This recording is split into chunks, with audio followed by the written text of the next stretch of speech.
The fact of the matter is that Ukraine is invaded and has been invaded on a daily basis since 2014. So, one side has broken the peace. The rest of the world has decided to live with it. And the president of Russia, who, as we know, is richer than either Bezos or Musk, has decided not to fly into space, but decided to do whatever he wants in terms of rewriting the map of the world. First of all, there is no prescription about occupied territory in the bylaws of NATO. It's simply a decision by 30 countries. Whatever metrics they decide is the metrics that happen. Currently, you have a country like Hungary, which has blocked numerous NATO-Ukraine Commission meetings and summits because Putin has a veto over NATO through Hungary. We also know the manipulation of Germany and Angela Merkel's role in 2008 in blocking any kind of map or of accession into NATO for Georgia and Ukraine, as was agreed upon by the majority of countries before the Bucharest summit in 2008. Ukraine has been ready and asking for a map since 2002, since the Iceland summit with the late Colin Powell. So we're talking about a nearly 20-year journey where, in my mind, I'm fully ready for the process of NATO to begin, and there's no understanding of what kind of veto there would be, given the fact that it's simply a political decision by 30 countries to get together. In lieu of that, I would foresee that the countries on Russia's border, whether it's Poland, whether it's the Baltic countries, whether it's Georgia, they start moving their troops around because they are tired of waiting of NATO rotating their troops closer to Ukraine. Andrei, the Russian view is that membership in NATO could lead to the deployment of NATO weapons in Ukraine, particularly United States weapons, and that would pose a direct threat to Russia. There's a direct threat of Ukrainians every day when Russians shoot on them from Ukrainian territory onto Ukrainian territory. There's a direct threat to Georgians when Russians shoot from Georgian territory onto Georgians. There's a direct threat in Moldova. There's 7 active conflict zones which Putin has broken. Putin has broken the peace. As we remember from Nuremberg, that was the main part of the trial against what happened in World War II, the breaking of the peace. That has not happened from NATO, which is a defensive coalition. That has happened from Russia's side. Right now, some kind of joint security agreement that will take these things off the table. A joint security agreement like that which existed between Russia and Ukraine. These are things that have been broken numerous times. Is it as important as the Charter, the UN Charter? Is it as important as the Helsinki Charter? All of these things are foolish to talk about when you're talking about a war criminal who has attacked other countries. There is no equivocation here. There is no NATO troop on Russian soil. I don't understand how anybody could possibly relate of some kind of creeping regarding independent countries working on a long-term basis. Ukraine has been involved as a partner nation to NATO since 1994, deploying longer than any other partner nation alongside NATO. This is not a new development. This is simply in line with what has happened for over 20 years already. So any kind of confrontation from Putin is clearly coming from the aggressor that has occupied foreign territory, that has moved nuclear weapons onto territory that was certified as being denuclearized. These are all against every single international norm that has been written already. So what kind of guarantee would Russia propose to the rest of the world? Andrei Dorionsky, Stoltenberg's statement also said, and I'm quoting here, he said, "We will not compromise on core principles, including the right to every nation to decide its own path, including what kind of security arrangement it wants to be part of." Of course, for Ukrainians, that would be music to their ears, wouldn't it? But isn't there also a risk of heightening tensions here? No, the risk was allowing the veto of the Bucharest decision in 2008. Had the rest of the countries gone along with the proposal to allow Georgia and Ukraine to enter, we would likely not be in this position that we are today. Unfortunately, some of the moneyed interests got to Germany and other members to veto the decision. And that is a similar decision to expansion as well. So when other countries are allowed in, it is a collective decision, not necessarily one of each country, but collective decision. And the same way that a country was blocked from entering, so too would be changing the closing door policy would have to be a collective decision. So in this case, we're looking at the potential for NATO to continue allowing Europe to live without war for the most part, unlike most of the beginning of the previous millennia. And that's what NATO does. NATO gives the rest of the world a stable security guarantee for most of Europe. What about the Russian concern, Andrei, that any involvement by Ukraine in NATO, even if it's not formally a member of NATO, is a threat to its security? Russia is a threat to everybody's security on its border. So NATO is not invading countries. Russia today sent the same units that invaded Ukraine, that bombed Syria. They sent those units to another country, to Kazakhstan. Russia invades other countries. NATO helps keep the peace by making sure that other countries aren't invaded.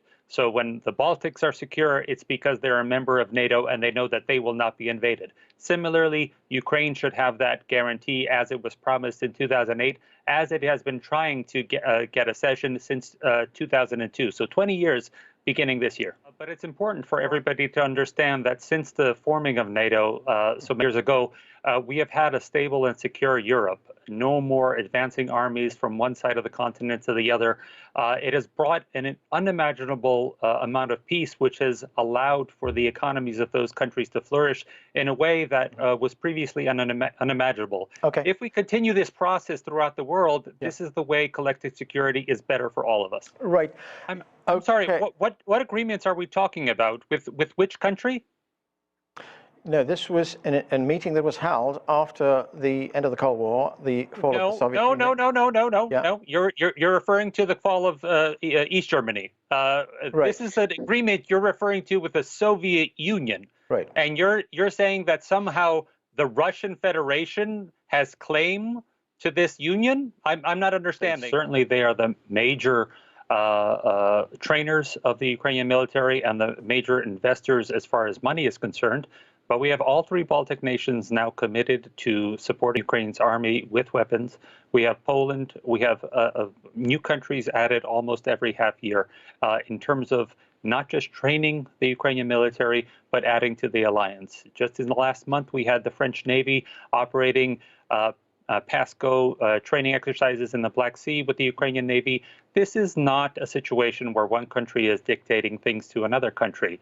In fact, I must correct the record in all this talk about a post-Soviet country, because Ukraine, as many other countries in the area, is a country that now has elected leadership, senior positions of their government that are staffed by people who never grew up in any sort of Soviet country. Right. So this is a new reality, and the reality is that one country in the area has consistently invaded other territories. And what the rest of the world does, as far as the United Nations is concerned, and their 100 countries who condemned the armed occupation of Ukraine, what the rest of the world is concerned is what is happening in the area to those people. These are people, not buffers. So if another country like Russia is invading other countries, then they need to be dealt with in a very severe way. And that's what the president is saying. Okay. Center of Ukraine at Mikhailovskaya Square, where a Say No to Putin protest is currently taking place. Now, this protest has been... Say no to Putin. You can hear them chanting now. Say no to Putin. Say no to Putin! We'll show you some of the posters that you've got from people who have turned out here, all of them saying the same thing, to say no to Putin. Say no to Putin! Say no to Putin! Say no to Putin! Say no to Putin! USA support Ukraine! USA support Ukraine! USA support Ukraine! USA support Ukraine! Well, we could see some creative diplomacy to come, but Andrei Dobriansky, what do you make of what Michael O'Hanlon just said, that there is no need for NATO to take on more members, and there isn't really an appetite in the United States to get into any kind of conflict over this? The United States is typically the last to go into war. American citizens weren't that excited to get into the Civil War, weren't that excited to get into World War I or World War II. However, when the time comes, America does make sure to defend its allies. what NATO has done, what this amazing alliance has done, has secured the peace in Europe for many, many years in a way that the previous millennium could not even dream of. Also, what this policy of open doors, which is an ongoing policy, nobody from NATO says that they will ever close doors at this point. And I should also remind everybody that Ukraine's constitution itself portends that Ukraine one day will be a member of NATO. What this alliance does as well is ensure the fact that these nations that enter into this alliance will not then become enemies of any of the members of the alliance. That really helps the United States, and every country that joins the alliance has yet another opportunity for diplomacy and interoperability with each other. But Andre, do you also agree with Michael O'Hanlon's point that, look, Ukraine's security may not lie totally with membership in NATO? There needs to be some kind of security architecture in Europe, and that might not mean NATO membership. Ukraine had several bilateral treaties with Russia that was completely broken. So that may be a pipe dream of people to have a deal with Russia, but clearly that's not a way of keeping peace in the world.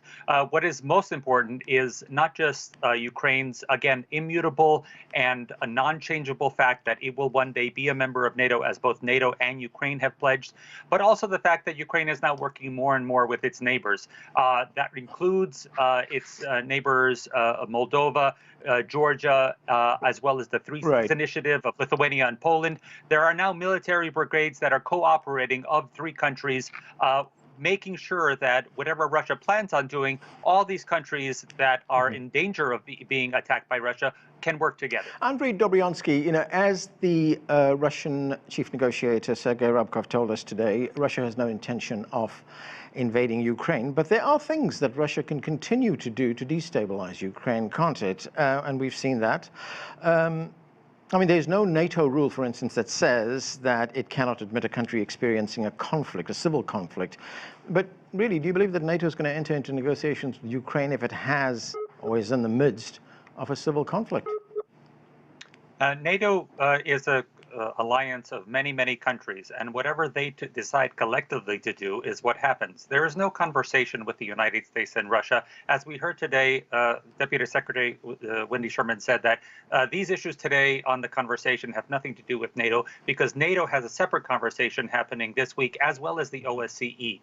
Whatever the countries collectively decide, that's what's going to happen, as all countries in NATO collectively decided to promise Ukraine and Georgia a path towards accession in 2008, and again reiterated that twice already.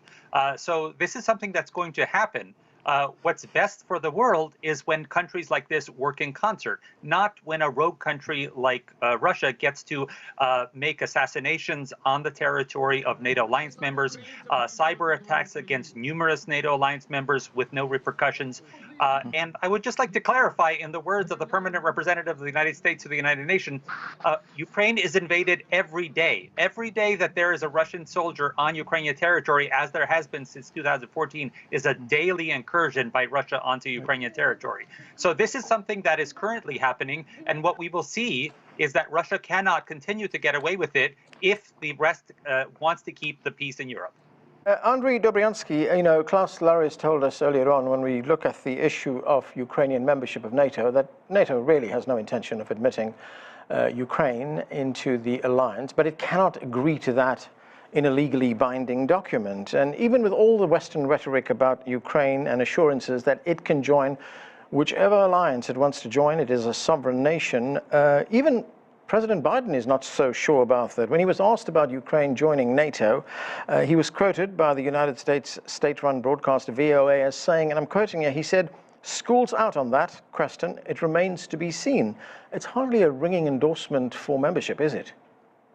Well, the membership process will actually begin with NATO granting both Georgia and Ukraine the membership action plan, which was promised in 2008 and then reaffirmed at subsequent summit. So it's not an immediate entry into NATO, but a reaffirming of what was promised to Ukraine, which was the membership action plan, as well as reaffirming all the cooperating operations that Ukraine has done since 1996. So for over 25 years, Ukraine has deployed in support of NATO, and that interoperability will only grow within the coming year. And I predict by the end of the year, we'll see a map offered for both Georgia and Ukraine. Andrei Dobriansky's view on this.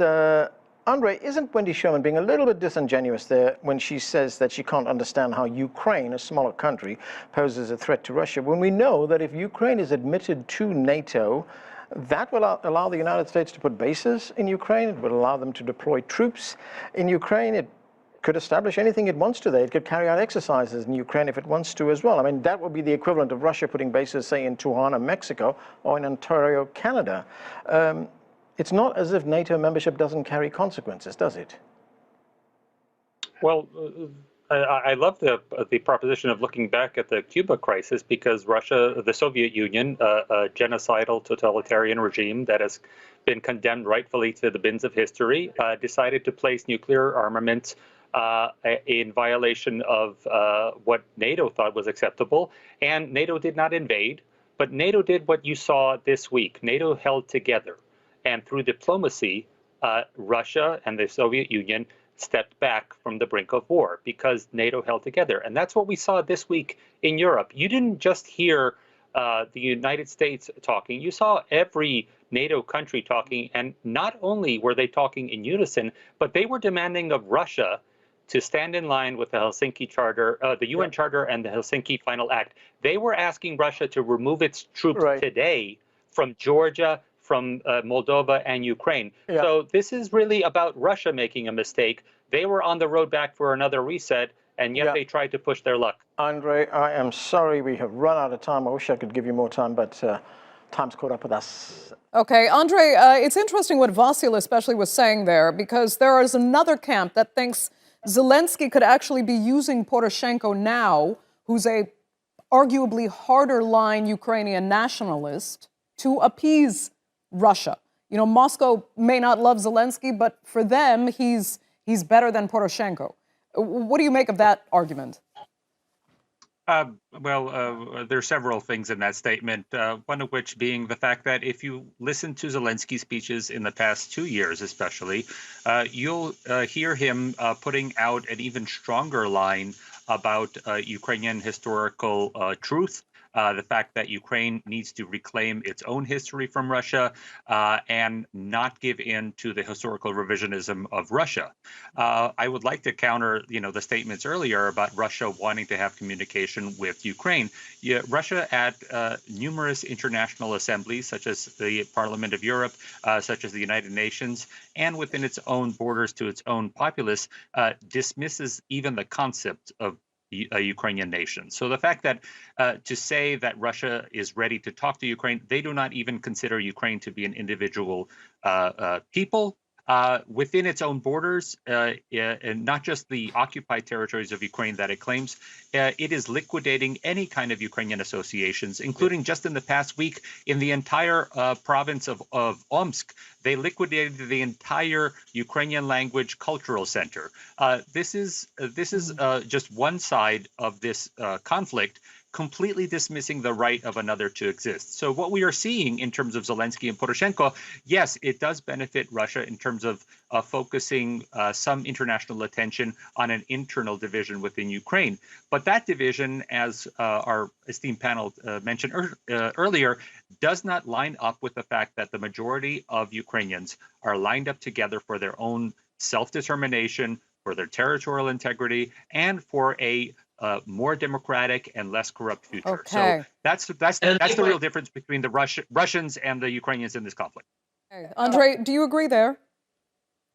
Well, I just like to point out the fact that several things. One, earlier it was mentioned that Ihor Kolomoisky goes around scot-free, and that's simply not the case. He's being pursued by numerous international agencies, including within Ukraine, for prosecution as well on numerous charges. So that it's not the fact that one person is being singled out.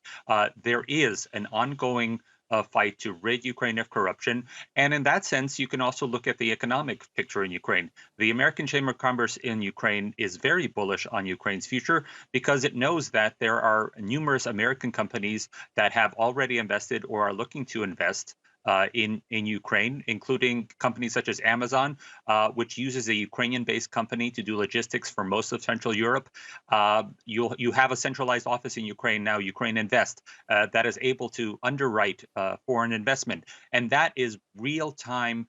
Real benefits for Ukrainian citizens. If you go to all the way to the western side of Ukraine in Uzhhorod, you'll see community schools that have been revamped with monies from the Ministry of Japan. If you go to any other part of Ukraine, you'll see much more infrastructure investment being done, and that includes brand new rails and rail tunnels into Europe, where Ukraine now sits at the border of a massive economic powerhouse and can replace some of that business that formerly went to Asia. Okay, Andrei, I mean, you are very bullish on Ukraine's economic future, but do you ever worry that Ukraine could be on the path, perhaps of Georgia, where it kind of vacillates, I don't know, between west-leaning and east-leaning, and eventually the issue of occupied territory, as in the east of Ukraine, matters less and less, no matter what the economic situation might be? Well, historically, I always look to the comparison of Georgia and Ukraine in this sense. It made sense for Georgia to have its revolution prior to Ukraine because Georgia is a much smaller country. Once Ukraine got to that head where it needed to have a revolution, where the people just simply demanded it, this is a country of 40 million people, and that revolution was nationwide. So the fact that once Ukraine got to that point where it changed its course, it's not very easy to vacillate as it does with a much smaller country such as Georgia. And as far as the occupied territories, that is something that Ukraine is definitely not interested in forgetting about. And one of the ways that Ukraine is highlighting that is with the Crimea platform that President Zelensky launched this summer. You see a number of international leaders involved in that. And just this past month, you had 65 nations vote against Russia at the United Nations in terms of what was happening in Crimea, in terms of the militarization, in terms of possibly bringing nuclear weapons back onto Crimean territory. So Ukraine certainly does not forget about those territories. They are not fait accompli. But also the fact that once Ukraine has started this democratic shift that other countries in the area started towards as well, now it is much harder for Ukraine to vacillate. Now you will not see a revanchism in Ukraine simply because of the NGO base, the civil society base that is firmly footed in changing the direction of Ukraine for a more positive future. Okay, we're down to our last minutes.